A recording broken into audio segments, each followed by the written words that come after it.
body betrays your degeneracy. Yeah, Measurehead. His body totally betrays his degeneracy. Your body does not betray your degeneracy. That's a lie. You're in great shape. Don't say anything. Size him up first. Are you admiring my morphophysiology? It must be frightening to stand in the shadow of this racial pinnacle. Be calm, Sandwich. You are not in danger, because you are not a threat to me. What is this androgynous display of sexual maturity? Things are not as bad as they look. Sure, you have high blood pressure from metabolizing heroic quantities of ethanol, but you are robustly built. You will survive. I can see you were once an athlete, then deteriorated in your 20s. It is typical of your haplogroup. Let's blame the failed education system and leniency towards degenerates in your homeland. Jean-Luc, his body is betraying his degeneracy pretty hard. Maybe you can ask him to leave. You have succumbed to Al-Ghul. You reek of it. An invisible sword of Al-Ghul emerges from your throat. You cannot see it, but others can. It is making the woman in my company sick. It's not good. It's like a rat crawled into your stomach, got drunk and drowned. No, you don't. You need to get another drink. Occidental Haplogroup B4 is done giving orders around here. The influence of the ham sandwich race is waning. Show him the ham still got it.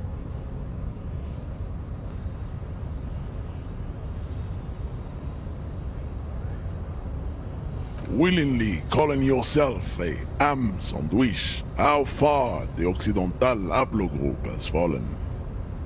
You were once a noble and powerful race.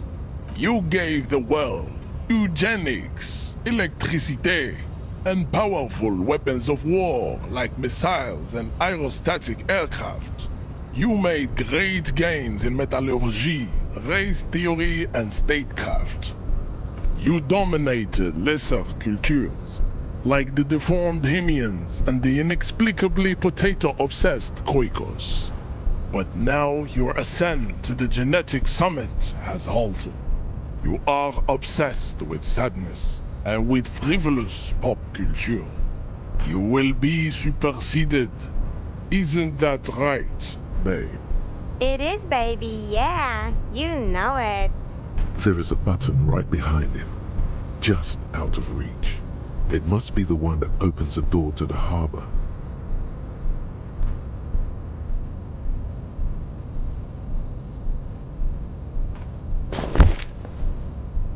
That is right. You should leave the stage of history with dignity by inviting the other races to a great world war.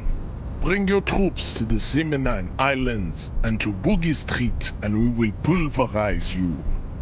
When you are gone, we will build a museum for you. The walls will be lined with bottles of Al Ghul, your beloved beverage. Inside, we will store the odes to homosexuality you call art, and your microcephalic skulls. This is your chance. He's talking. Rip into him with a punch and catch him off guard. No, don't rip into anyone. You're sensitive. Remember? Communicate.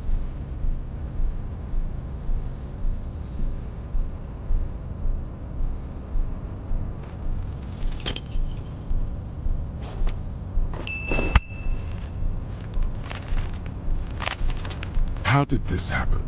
Your little fist is in his giant hand and he's squeezing it. It hurts. You must be out of your mind. degenerate drunk. Say it. I am a degenerate alcoholic. Your fist cracks in his hand like a ripe apple. Pain shoots up into your brain as he's twisting it more and more. The words to the song have changed. Say, I am a violent drunk. Your hand twists in his grip and the pain blinds you. Still you press the words out of your swollen mouth. Good. Now leave before you humiliate your homoerotic organization any further.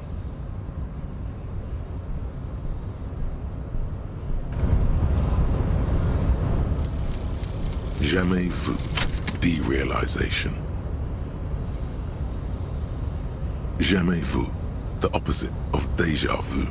Not already seen, but never seen. Everything that should be familiar appears strange and new, like some half-forgotten day in your childhood. Only now. That's the feeling you've been having. And for who knows how long. You should go and ask Joyce Messier about this. What world are we in? This is a fundamental question.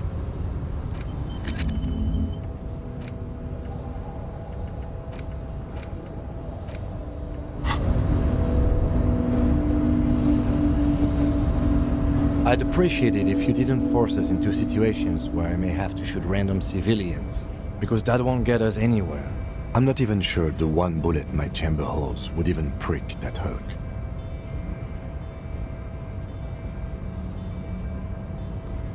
And you're just going to let him manipulate you like that?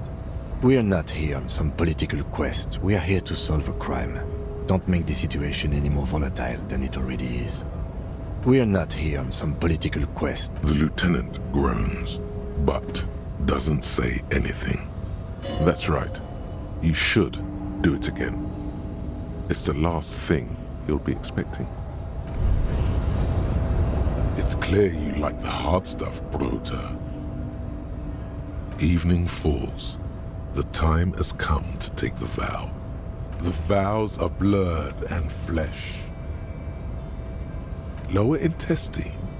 The term is metabolic and circulatory system. Fascism, Bruta. Many things, but it's mostly about trusting your gut. Quit stalling, Bruta. We're talking about the weakest, worst, most insane thing. The weak link. Yes, them, but also women. Women, men of war. You don't like them. They're insane. Their idiocy needs to be scrubbed off this world with rubbing alcohol. Woo men need to go back to the fucking kitchen. That's what fascism boils down to. The rest is also important. But the main thing is that woo men need to know their place. Stomach truth. You're having a stomach truth. Because you've said the hard things that others won't say. The good things, you've said them many times. Okay, yes, let's call it that. Good thinking. You're going to keep your voos, right? Keep your voos, Brota. There's a slow, painful growl somewhere in your intestines, knocking on your alcohol-engorged liver. It is one of betrayal and disappointment.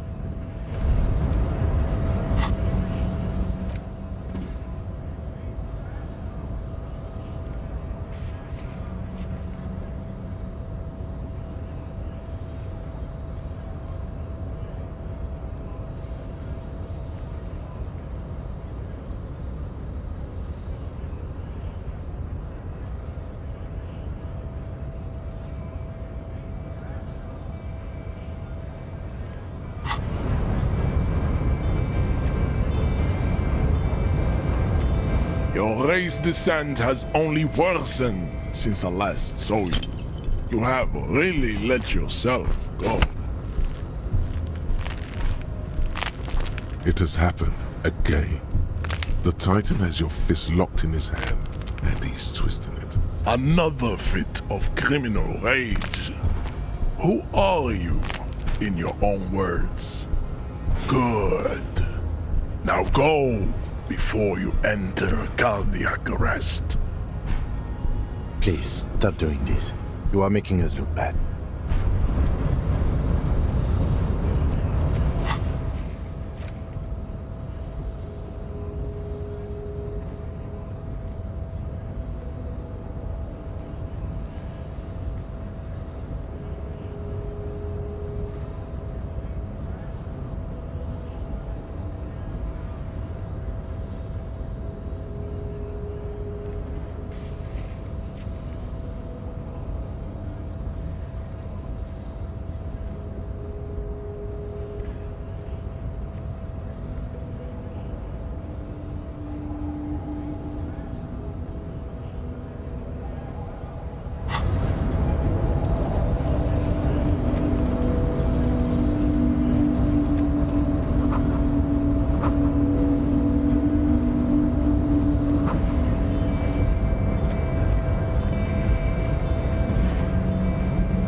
I guess getting past the man ain't that simple after all.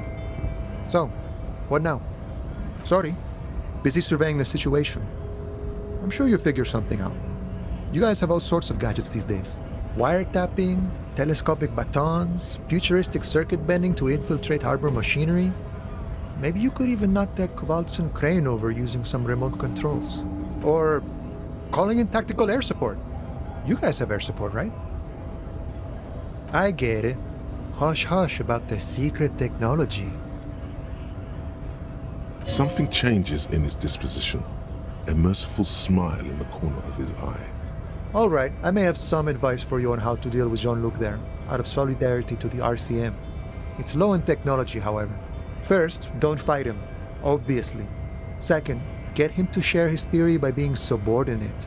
Admit your lack of expertise. Basically grovel. That's how I do it.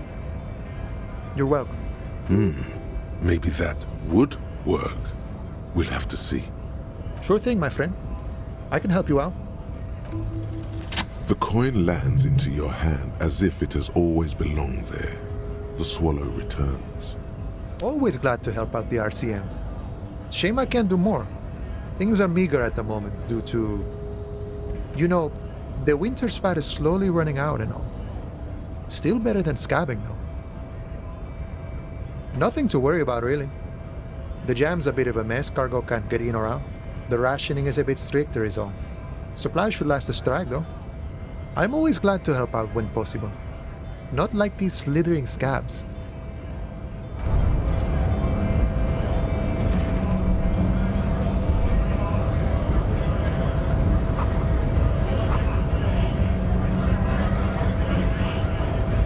Nice aggression with the native.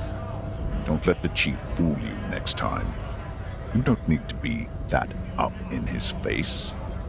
Leave yourself space to move. Not bad advice, actually. This might do the trick. Let's talk about our right to work. You here to fuck with us? Beat the honest worker down? We're here to fight for a cause. Stripes usually have problems with people who have causes. Good. We're fighting for a cause here.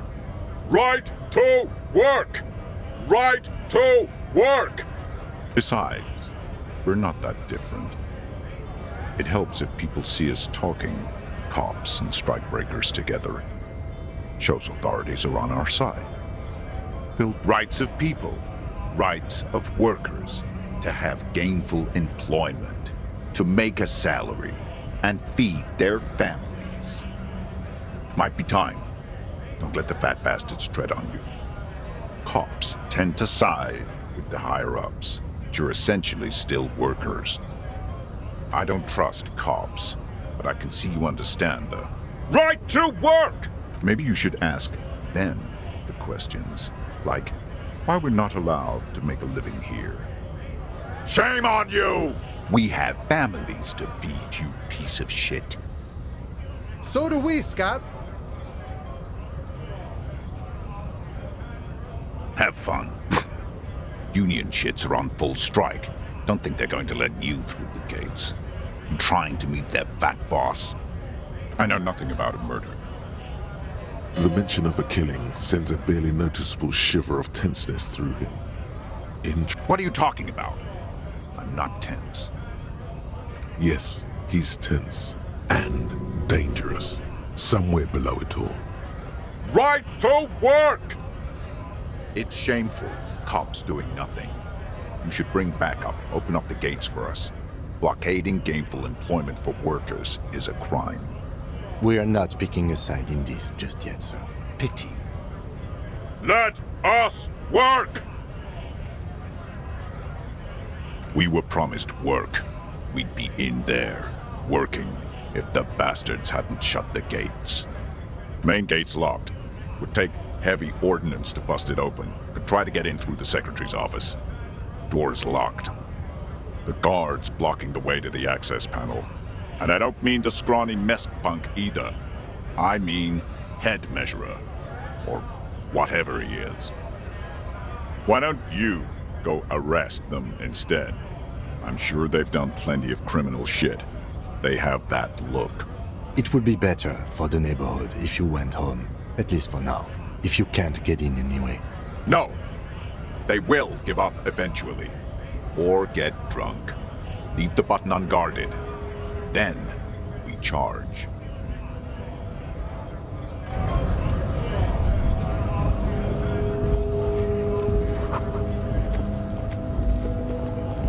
A lorry stuck in the traffic jam. This big, heavy Grad-made machine is well kept for such an old machine. The windows are clear. They've been recently washed. You can see a lorryman's cabin with personal belongings, stickers, insignia. The driver has adorned his space with a substantial collection of peculiar paraphernalia. Proclamations about honor, strength, and purity. The back end of the cabin has a small perch to sleep, large ashtrays. There are several suns and wheels sewn into the curtains. Racist nationalist paraphernalia. Not unusual in this part of town. This is our guy. Likely, yes. This guy's proud of who he is. Drapes it all over his machine. He was acting tough before. This definitely scared him a little. You being here.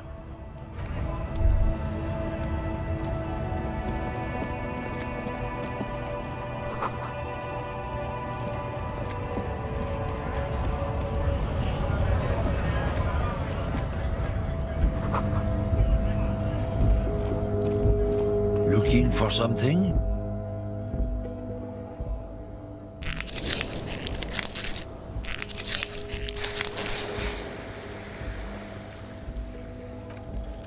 Men like this only respect two things: strength and fear. Time to turn up the volume. Fuck you, I told you. I'm not gonna... There. His voice grows smaller as yours.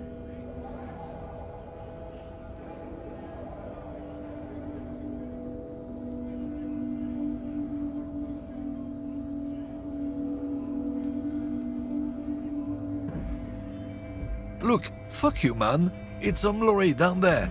Green banged up thing. I don't fucking know who she is. When did she go away? I don't know. I don't even know her name. She just rolls with the fleet and acts like a big shot. Some dyke, probably. I haven't even seen her for days. Now it's not a big deal for him anymore. This is how he saves face. Past the monument. Down there. The Green Temple. Now leave me the fuck alone, okay? The small temple by the monument. Green. Let's get into that lorry. Looks like he got his adrenaline up, too.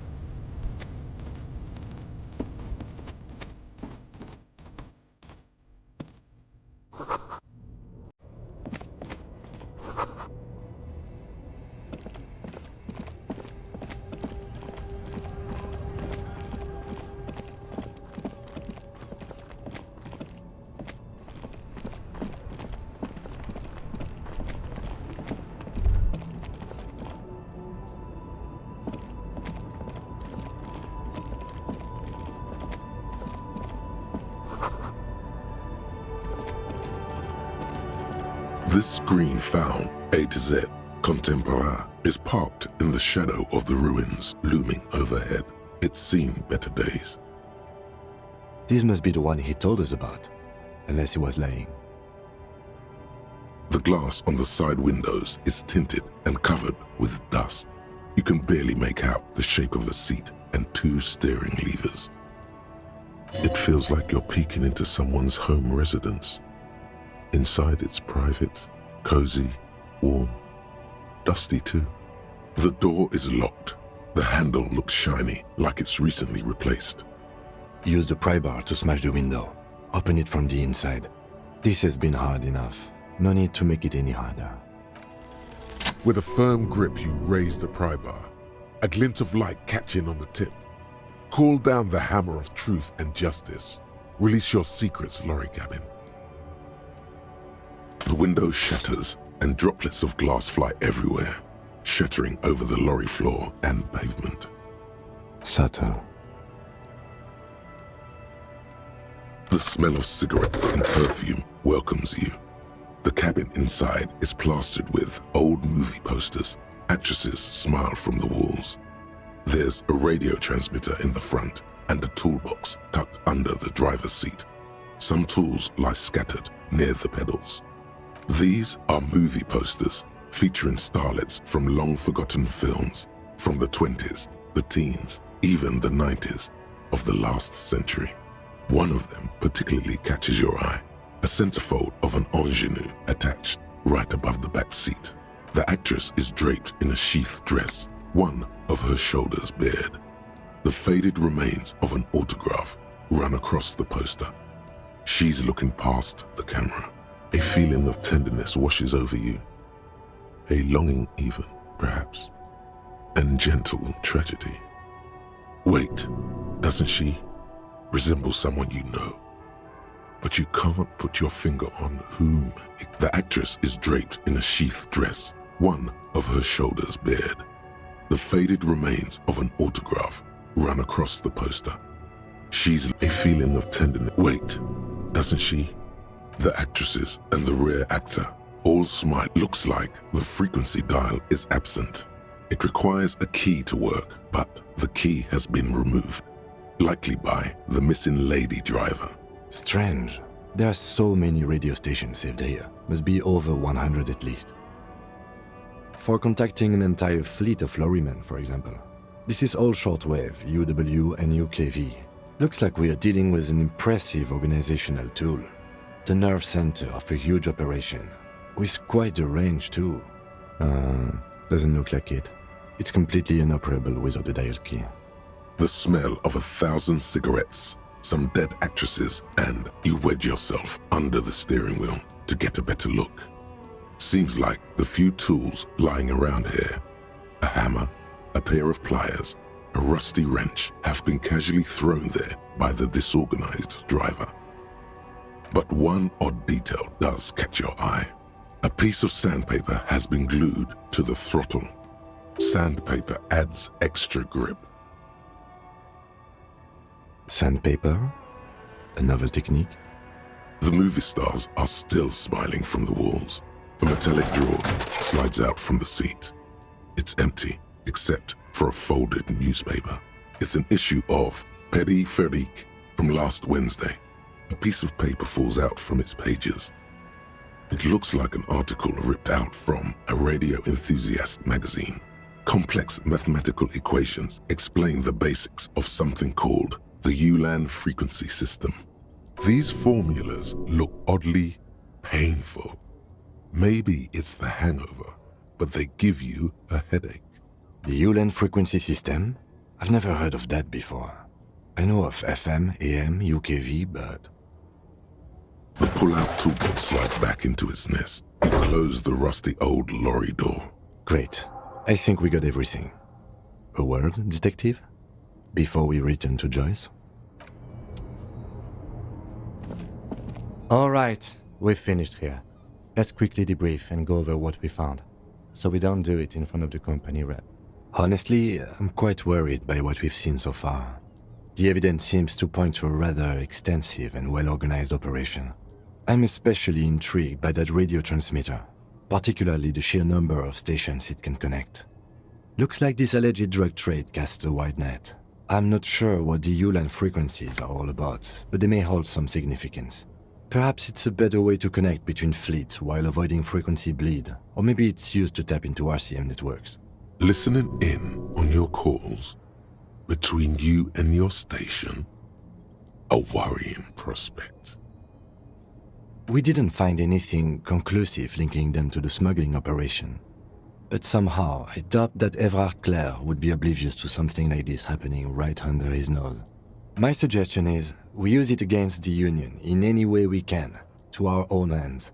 It's a slippery hill, but we just might be able to pin them down, indirectly, down the road. As elegant as they are, I don't think they are relevant to the drug trade. Don't be fooled. Desire always plays a role. Yes, well... Unimportant. We should return to the murder case, see what Joyce tells us about the lynching. When we are done for the day, I call my station and suggest our narcotics department look into it. There are more than enough grounds to start an official investigation, sometime later when we are done here. We do not want to get caught in that. The fact that one hasn't started already gives me pause, an investigation I mean. Especially if the Madrid grouping is involved, and I can't imagine they aren't. It's certainly worrisome. All the same, I don't like the idea of internal affairs descending on the matter. That won't help anyone either. Debrief over, after you.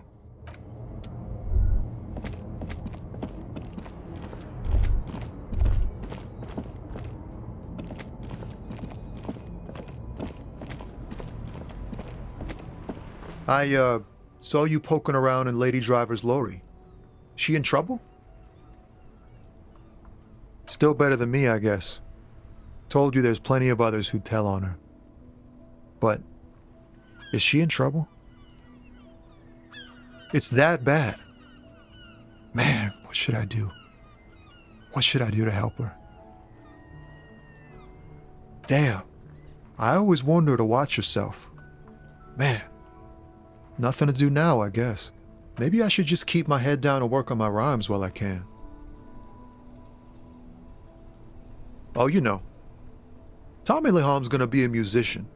Sprechgesang, but with beats. I've got a lot of free time on the road to hone my craft. Tommy Lam was taken. My real name's Jerry Lafitte. Tommy's way better. It's more him. Yeah, you too. Be safe, detective.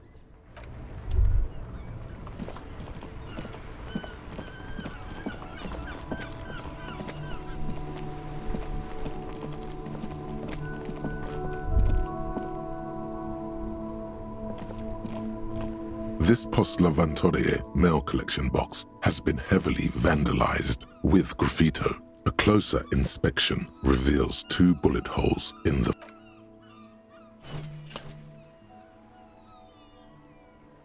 The box seems happy. Eat shit pig, fucked by the coon, and St. G with a crown have been scribbled on it. Jenny is a whore, and best set mailbox also. The mail collection box seems cathartic, thankful even. So do you.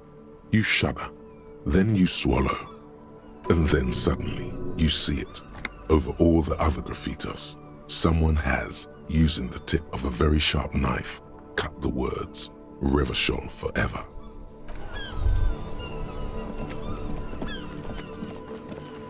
The lights are so pretty when it gets dark.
You're back.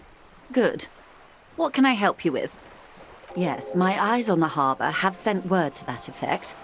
What have you discovered? Yes.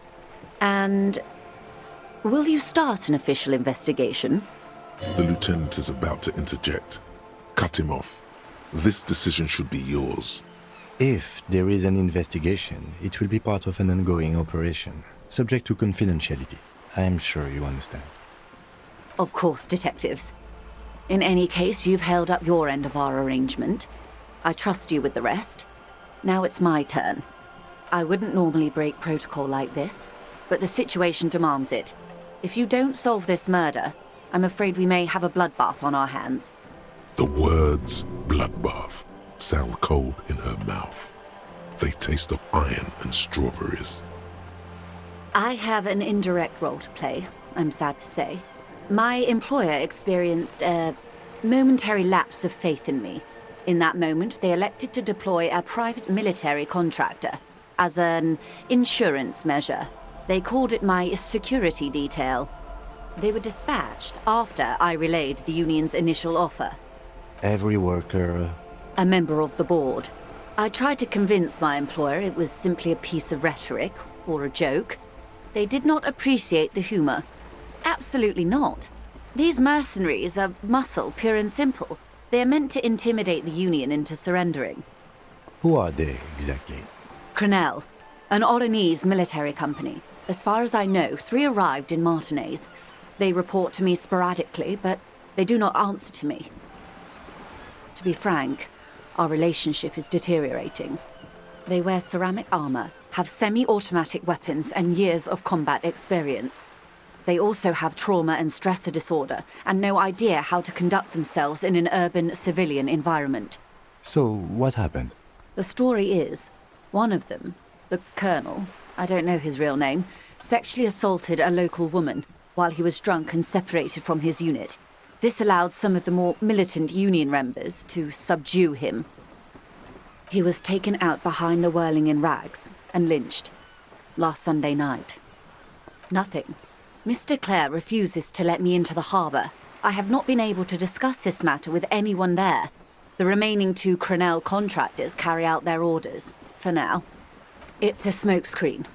In secret, they are conducting an independent military tribunal into the lynching. Once this investigation is concluded, executions will follow. What is the nature of this so-called investigation? Whether to execute one, some, or all of the Union militants. It will be all of them. The decision is already made.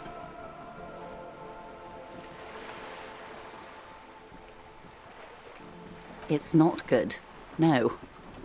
My only hope is that you provide a single concrete suspect before the mercenaries indiscriminately pick theirs. Simply put, if you don't pin this on someone good and do it fast, they will identify and execute everyone present at the lynching. This in turn will force the Union to respond. They would have to project strength and power. The Debardeurs have over 2,000 men. It will be 1,000 to 1. Have you ever seen a Hornet invade a beehive, Lieutenant? It's not pretty. These men work in tandem using semi- and fully automatic firearms. Their armor is virtually impenetrable to muzzle-loaded weapons, even yours. Most Union workers don't have guns at all. As I said, a bloodbath.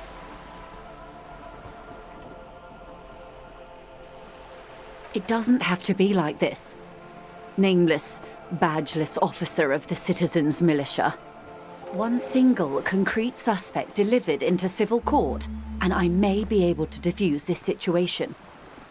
Yes, I'm afraid this strike may descend into a small-scale civil war, with possible consequences for all of Revachol West.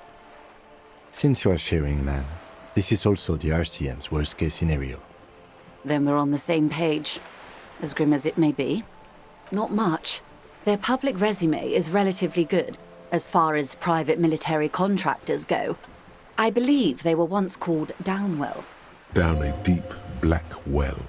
They boast a long list of clients. Saint-Baptiste, Welchman Lorentz, Eintracht. A warning sign, however. The operations concerned all take place in third or fourth world countries. Guarding facilities, escort missions and such. Meaning they're used to operating in war zones. Yes. All the good conflict corridors, Supramundi, Yesut, the Seminese Islands, countries that don't have a good record reporting atrocious military conduct on their soil. Sadly, no. Before this happened, I had little interest in them. Now that I do, I don't have the resources. If you still have access to the ICP's database, you could run a better background check than I ever could. It may take some time, though. Do you know a lot about the inner workings of the RCM and the ICP, man? In my line of work, it pays to do your research. I was prepared to deal with the RCM. I did not think I'd be dealing with a group like Crenel. I have. And they will. However, these orders take time to reach what is basically a rogue unit out in the field here. Until they do, it's all on us. Or he didn't. This is information passed on to me from some teenagers loitering around the canal. I cannot testify by it. That the man was killed because he assaulted a local woman. I've asked around a bit. This seems to be the accepted story around Martinez. The lieutenant consults his notebook, his eyebrows knitted in concentration. Odd. We haven't heard any reports about an assault in connection with the lynching. Where did it take place? And when? Last Sunday night, at the Whirling in Rags, the hostel by the gates. Supposedly, the colonel was drunk, maybe on narcotics too. Either way, he's alleged to have sexually assaulted a woman. Sometime later, a group of dock workers got their hands on him. That's a good question, officer. I don't have the slightest idea. As I said, it's a rumor. About a rumor. In any case, it's what the colonel's remaining colleagues believe. You'll meet her soon enough, you feel? If you mean did I see him alive, yes. But I did not know him. Lely, his service name, a nom de guerre, most likely.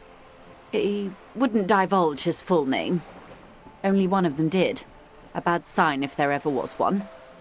One is a man, Corty, they call him, a nickname as well. The other a woman, Phyllis DePaul. Corty is the gunner, I believe. DePaul is a radio operator. What would you say was his eye color, the deceased's? She closes her eyes, trying to picture the man's face, then shakes her head. I can't remember. That's all right, man. Anything else? Nationality? What would you say was his age? He was 40. Or 50. It's hard to say which. He had a combat injury on his lower jaw.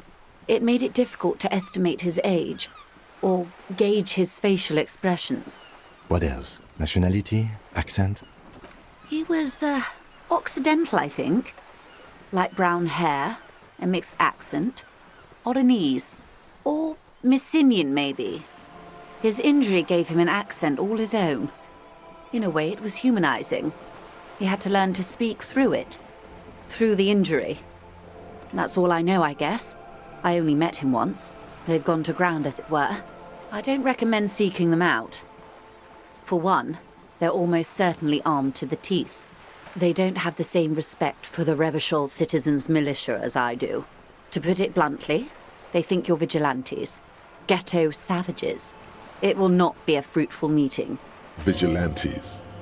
You're a professional officer of the only legitimate authority in Revachol. That's wise. Our goal is to avert catastrophe.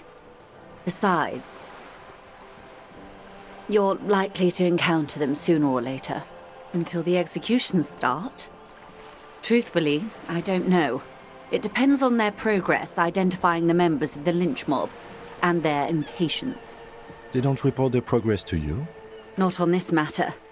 I'm afraid they consider this a personal initiative. 5 days, not more. Maybe sooner. It's a matter of days, not weeks. I am sorry to have been the bearer of bad news. If there is anything else I can help you with, please ask. More lessons in basic reality? My favorite part of the day. Go ahead, ask me anything. strange coldness comes over you as you look at the world. The waves sway the sloop slowly. That's all. The doubt is fully formed in your head. The alien feeling persists, yet something's still missing. You have finished mulling over the jamais vu thought, but your conceptualization skills are not nuanced enough to make sense of it. It remains a mystery what you mean by this something close. This isn't about you. It's about reality. These are unimportant times, Detective. You and I were born after the dust had settled. 1,000th of a second too late for the big time. The smile of a predator. No doubt what she's got in mind. All men are predators, dear. Nothing much to be done about that. It's all a matter of where you get to file your teeth. The revolution. It's quite easy. Every 100 years or so, our species gets together to decide what's next, who gets shot in the head, and who gets the mineral rights. It's a real kerfuffle. Why, of course. We're talking Duke Out Central. Full swing intraspecies warfare. No, I would say the apes were neutral. On the other hand, maybe you're right. Those would be the communists. Generally speaking, 40 million people got shot in the head during the World Revolution. But the communists, they all got shot in the head. Oh, and the anarchists too. They shot them well. So well, one forgets they even existed. Did they ever? Before they got shot themselves, they shot 2 million people. Yeah, it was a kerfuffle, all right. Yes, the Insulindian deluge, they call it. Oh, lots of people. Even the king got shot in the head, or thrown beneath a horse, or drowned. Accounts differ. It was unceremonious. Just as well, he wasn't actually the king. Just the king's nephew. The real king abdicated and lived out a long and productive life as a venture capitalist in Grad. Yes, King Guillaume had a nose for bad PR. He ran before it. What is the expression? Went down? Anyway, Gil got out alive and his nephew Fricelle got shot in his place. Him and tens of thousands of his wonderfully fascist kingsmen. It was a wild time. The liberals got the mineral rights. And by mineral rights, I mean everything. Liberals are usually middle-class people, Detective, or the remaining gentry, the beneficiaries of the pre-revolutionary arrangement. Some were rich enough to stay with the Constitution, with monarchy. Big mistake. Others bet on the revolution. They were called the ultras, or ultra-liberals. They fared well. They didn't win so much as survive. We were the last ones standing when the war ended. Everyone else got shot in the head, remember? We. She's one of them. Of course. To foreign intervention. The coalition. Those people really took the mineral rights. The liberals took everything that wasn't nailed to the ground. The coalition took the ground. The ocean, the laws, and the people. The coalition of nations.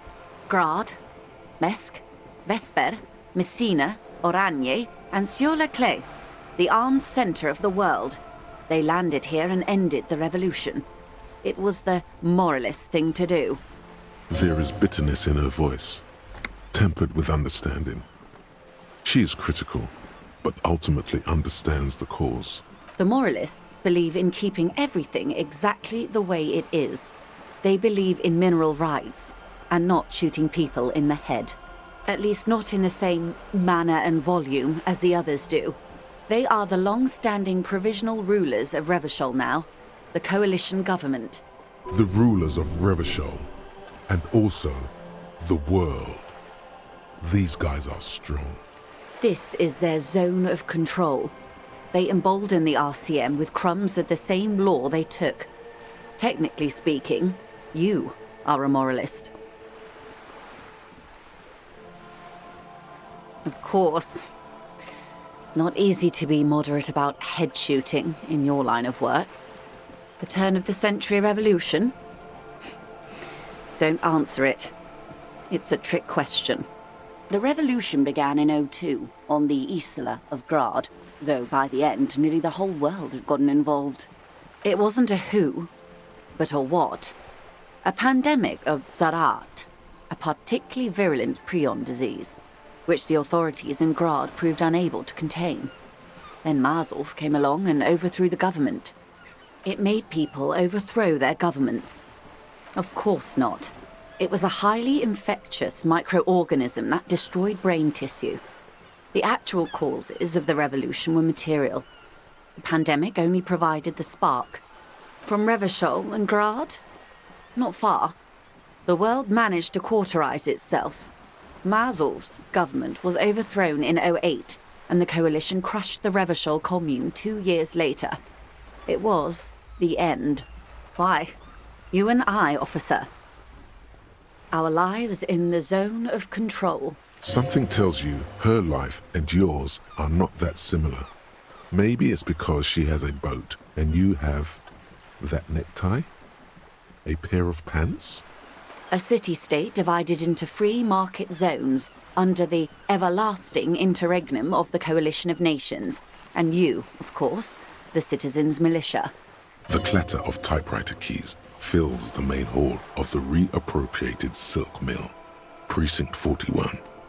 Chad Tilbrook presses enter. Outside, Officer Elfboy Williams slams the door of an armored motor carriage. The zone of control is the third incarnation of Revachol, after the failure of the suzerain and the commune. Modernity. They developed the marvels of the inter-islary communication. Telematic milieus, radiation, colored plastics. Meanwhile, in Revachol West, the aftermath continues for the 5th decade. 43 years. Hard to fathom, I know. The 20s saw a decade of urban war, west of the river leveled, offshore platforms in flames. Still, it's regarded as an improvement on what came before. '08 to '19 was simply hell. The 30s? Things settled down in the 30s. Revachol East transformed itself into the world's largest tax haven, with the international community's blessing. For the first time in a long time, it seemed like things were going somewhere. No. It was a market mirage fueled by cocaine and quantitative easing. The 40s dispelled it like a cold splash, an Isla-wide hangover, you might say. And here we are. Welcome to reality, baby. Good question. What would you have done differently? No, her first.